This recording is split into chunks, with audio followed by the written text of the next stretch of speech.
Dana says, you won't believe who texted me last night at 2:30. I said, who? He says, Trump texted me at 2:30 saying, look, I'm in Georgia doing a rally. I'm going to try to make it. Okay. He says, then I get a text from him 8 o'clock in the morning saying, I'm still trying to make it because the rally's going to be in Atlanta. Then that day, we're at the Cigar Lounge at the Comedy Club, 5990 Live. Guys in the bus are like, he's not going to be at the UFC tonight because he's still talking at 6 p.m. He's still talking in Atlanta. So the team's like, you know, because everybody's trying to see, is this guy going to come? Is that guy going to come? Because Joe Burrow and all these guys going to be there. Anyways, you go to the fight.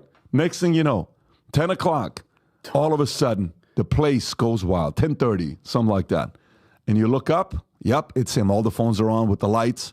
He walks in. Rob, if you want to just kind of show the entrance, just for like 15 seconds. Quick, Rob, can you go to the video of on Twitter without the music of what we did with the truck? If you can go to my Twitter account.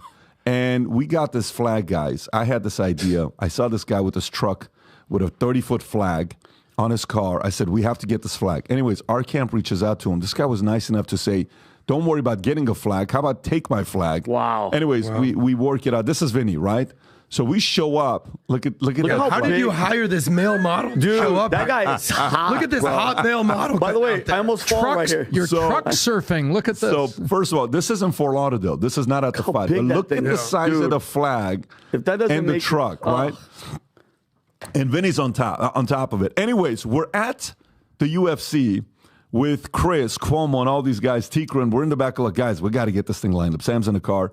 We pull over. I don't even know where we are to put the flag on. Sam just randomly pulled over and goes, right here, guys, by an apartment complex. We pull up in front of the UFC with the flag. The crew knew, the UFC knew. They had us a spot in the back. At the end, when we're leaving, there's 1,000 people at Valet. They're seeing this flag, screaming, USA, USA, USA. And then while we get into the arena, Rob, can you pull up that, go lower on my profile if you can. So we go a little lower right there. Pull up the picture right there. This is us. We're sitting right in between Dana and Trump, literally the first seat in between them. Go a little lower on the video. And this is the handshake, the famous Trump handshake that he loves to do. That's the back of my neck. That's the back of my neck. That's Vinny taking it. Go ahead. There it is. By the way, how's your shoulder? Yo, by the way, pulled it out of the socket. Are you ready for this? And I told you yesterday, I figured out the Trump handshake method. What is it? Tell us. If you're my height, if you're like 5'8" or you're a female, he shakes and he gives you a little nice, like you're cute. Like I'm cute. You're a female. I'm a female to him. Gotcha. Right? Then if you get a little bit taller, like Pat, he'll bring you in and kind of let you know, like, hey, I'm tall too. But if you're bigger, like Nick Bosa, he does the arm shake and then slaps the shit out of you to let you know, like, by the way, Nick Bosa is a mammoth. I've never, by the way, Trump is there talking. I was like this. His neck muscle was bigger than my arm. He was there running around with Joe Burrow. He looks like the Hulk coming back down. Yeah, it was. Oh my God, bro, this guy's a monster. What's crazy? That was the first time you've ever actually shook his hand. Shook hands? Yes, like that. Yes. We've never had an interaction. I've been to events, but I've never had an interaction with him. That's crazy. Yeah. Yo, shout out to Dana. He put us right behind, literally right behind him. And I must say, Trump, when the fights are going, he's watching every single moment, focus. And then how many times did he get up? He didn't say no to one person to shake his hand. And bro, just the energy of that place.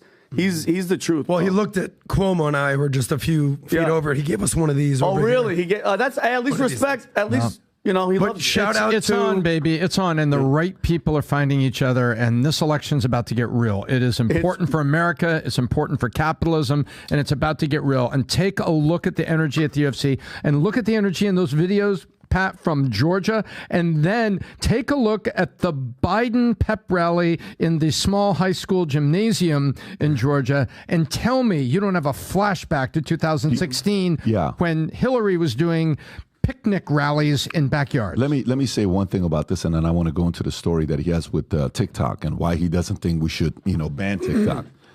Do you know, in the world of competition, there's a lot of different types of people you face that you're competing. Interestingly so, if you're patient enough, it takes about 10 years to realize who real competition is. Because most people are going to come in, they'll fizzle out, and they'll go. This guy competed for 6 months, and he beat you. A year later, couldn't last, he quit, right? 2 years, boom, they fizzle out. 3 years, boom, they fizzle out. 5 years, they fizzle out. There is nothing more intimidating. Literally, there's nothing more intimidating. 4 things I figured out, right? Outwork, out-improve, out-strategize, outlast. Outwork, fine. Out-improve, great. Out-strategize comes with time.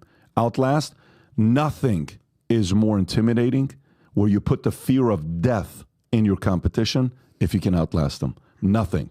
Because your competition is sitting there saying, man, that guy's going to slow down because there's no way he can go after this and this.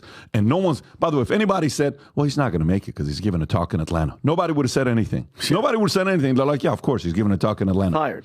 But when you have someone that all of a sudden is able to be at 5 different places at the same time and show up, forget about, guys, forget whether you like him or not. It's like McCain going up against Obama. You know, it could be anything. Obama was everywhere, okay, campaigning. Forget about whether you like the competitor or not, whether you agree with his policies or not. Try outlasting this man named Donald J. Trump. If you do, good for you. If you don't, he's going to beat you. And he's a very unique character because he was up there till 2 o'clock in the morning. You know when he left the arena? When the fight was done. Yeah. Ivanka was sitting right there.